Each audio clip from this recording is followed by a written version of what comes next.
We are recording this episode before Game 5 of the Western Conference Finals. Will the Thunder win tonight? Yeah, I think it's over, man. I just think, with the Thunder, like I've seen some stuff coming from the Timberwolves that is hard to rally around. Like Ant-Man press conference last game saying he didn't get enough shots. Like, I want to see Ant-Man just own that moment. You know what I'm saying? Like, I wasn't good enough, Because saying I ain't get enough shots, like, you got the ball. You know what I'm saying? So if Ant-Man shoot 25 times, his coach ain't going to sit on him. So you kind of got to go make that happen. I told y'all earlier in the series, I also didn't like benching Julius Randle in the fourth quarter in the game that he's having the first bad game he's having in the playoffs. And he get like benched in the fourth quarter. Like, they haven't been through enough together to do stuff like that. Where Right. Steve Kerr in game 3 or 4, where I got benched kind of in the fourth quarter, and then we started doing the offense to defense sub. It was game 3, actually. For me, it was different because it had never happened before, but we had such a foundation to stand on. We had multiple championships that we had won already to stand on, to where Steve know, like, I can make this decision and I'm not going to lose my guy by making this decision, because I've won 3 championships with this dude. We've been through numerous series that has called for adjustments to be made. He knows how this works, right? And like, fine. Like, I bounce right back, come back game 4, credible game 5, credible game 6, right? Like, but again, there was a foundation built for us to stand on. It was a trust. Chris Finch and Julius Randle coached for like 50-some games because Ju missed a large chunk of the season with injury. So he's coached them like 50-some games. I'm not sure they have the foundation to stand on and like bench him in the fourth quarter for his first bad game. So when I saw that, right, like when I say I've seen things come from them that I really don't like, let's face it, OKC is the better team, no question. But just because you're the better team don't mean that you win. But when you are facing a team that's better, all of those things have to be right. And if those things aren't right, then you have no chance. And so I think those things catch up to you, right? Like benching Julius Randle, then he come out, he having a bad game last game. It's mentally, he like, man, I'm gonna come out. Like, I know I'm about to get subbed out, right? Like, I can't make a mistake, And so there's just different things, man, that coming out of that series, like watching that series that I see coming out that I noticed because I've been through it, and those are things that you play on in the playoffs when you're facing those guys. I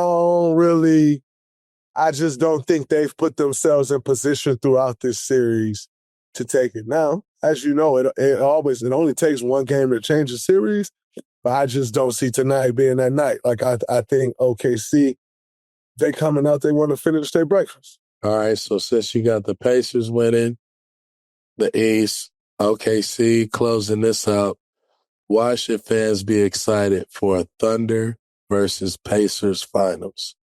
I'm not one to get ahead of myself because I think I know better. I've come back from down 3-1 and won a series. I've lost a series being up 3-1, so I'm not one that's saying this is happening, because these two teams still got to win it. And in saying that, I'm not even going to break down that series or even say why people should be excited, because I think you got to finish your breakfast first. This is the playoffs. Anything can happen. So whereas I think the Knicks is done, whereas I think Timberwolves is done, you got that last game is the toughest one. Yeah, you got to prove it. Both of those teams coming out free swinging, because they know, like, yo, I ain't got nothing to lose. This is it. This is our last one if we lose, so I'm going to give everything I got. I'm throwing every haymaker I got. And by the way, both of those teams have multiple guys that can beat you and take over a game. Julius Randle can, obviously Ant-Man can, Cat can, Jalen Brown. Both of those teams have guys that can beat you. So I'm not going to get into which one of those how that series or being excited about it until this time because you got to close them boys out, and it ain't always that easy. We got one get at me question for our fans.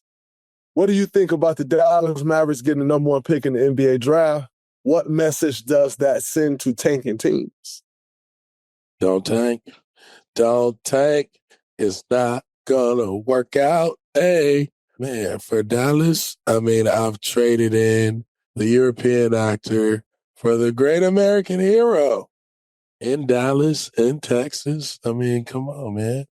And this kid is probably the missing link in the trade for Luka that you get in addition to AD. So the great American hero, G.I. Joe, Cooper Flag. Cooper Flag is like a G.I. Joe type of brand. We need like Cooper Flag type of figurines. Dallas, the South, Texas. Come on, he gonna have some dogs around him. And his versatility, that's a win. Dallas wins. Golly, that's some incredible luck there. One message I sent to the tanking teams for me, that shit don't work anyway. Anytime you're trying to lose, that ain't never worked to your favor. Stop. Okay, who created the 4-ring handshake you do with Shaq? Oh, man. It just kind of, so Shaq, be up to it. And there was always the pick on Charles moments up there. It's so fun picking on Charles. And Chuck's such a good sport about everything and funny as hell that he get crazy comeback. So it's just always ongoing.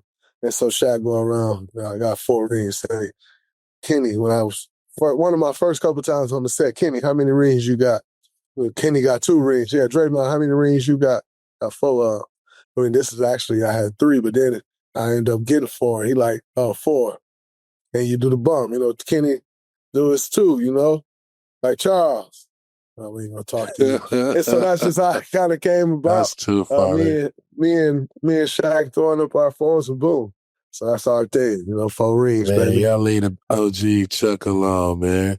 Chuck is the legend. Stall him out. Chuck is a legend, but Chuck talk a lot of shit. Yeah, he does. A lot of shit. So it's always fun getting that Chuck. Chuck, one of the best, though, man. I've been so fortunate to be around those guys, talk basketball with those guys. I'm extremely grateful. TNT, Craig Berry, Tara August, who was there when I first came on. Yep, all good people, man. All great people. So I've been very fortunate to be with that crew, man.